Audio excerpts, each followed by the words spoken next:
Oi, pessoal, tudo bem? Vamos começar nossa conversa de hoje mergulhando de cabeça num assunto que a gente acha que entende bem, mas que na verdade é um poço de profundidade: o tempo. A ideia aqui é ir muito além de um simples número no calendário e descobrir o que ele significa de verdade. E, para começar já com o pé na porta, vamos a uma pergunta que parece simples. Afinal, em que ano a gente está? A resposta parece estar na ponta da língua, né? Mas, como vamos ver, talvez ela não conte a história completa. Então a gente começa com essa pergunta simples, que na verdade nos leva para uma resposta complicada. Parece fácil, mas a resposta para essa pergunta diz muito sobre como a gente se enxerga no universo. Claro, a primeira coisa que vem à mente é 2026. É o que diz o calendário gregoriano que a maior parte do mundo usa. Mas o pulo do gato é entender que essa é apenas uma perspectiva. É uma maneira de contar a história, mas existem muitas outras. E aqui está o ponto central de tudo.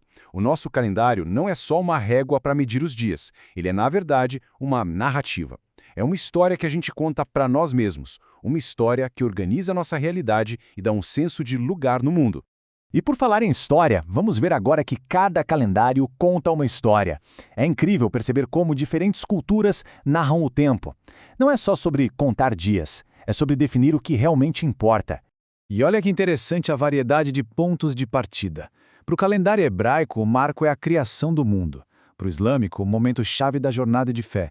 O chinês já olha para os ciclos da natureza. E tem até o Holoceno, que tenta nos dar uma perspectiva da história geológica do planeta. Cada um deles é um universo de significado diferente. E essa diversidade toda acaba forçando a gente a fazer uma pergunta ainda mais profunda. Se existem tantas formas de contar o tempo, será que existe um tempo verdadeiro? Ou será que cada um de nós está vivendo dentro da sua própria história, do seu próprio calendário? Isso nos leva para a próxima parte da nossa análise, o centro do tempo. Aqui, a busca não é mais por um número, mas por um propósito. É uma resposta existencial e não apenas cronológica. Bom, de acordo com essa visão, o tempo não é só uma linha reta que se estende para o infinito sem sentido. Ele tem um centro de gravidade, um ponto que dá significado a tudo, e esse ponto é uma pessoa. A história inteira passa a ser dividida a partir desse acontecimento. E isso vai muito além de um detalhe no calendário. A ideia de antes e depois de Cristo não é só para marcar uma data. É um marco existencial. A partir daí, o tempo ganha uma direção. Para onde? Deixa de ser só uma sequência de eventos aleatórios. Para entender isso melhor, a gente precisa diferenciar dois tipos de tempo. É basicamente a diferença entre medir o que o relógio marca e viver a intensidade do momento. Vamos usar dois conceitos gregos para separar a quantidade da qualidade. Primeiro, a gente tem o Cronos. Esse é o tempo que todo mundo conhece bem. É o tic-tac do relógio, a passagem dos dias, das semanas, dos anos. É o tempo que a gente consegue medir, contar e organizar bonitinho num calendário. E aí, a gente tem o Kairos. Esse é outra coisa, completamente diferente. Não tem a ver com duração, mas sim com significado.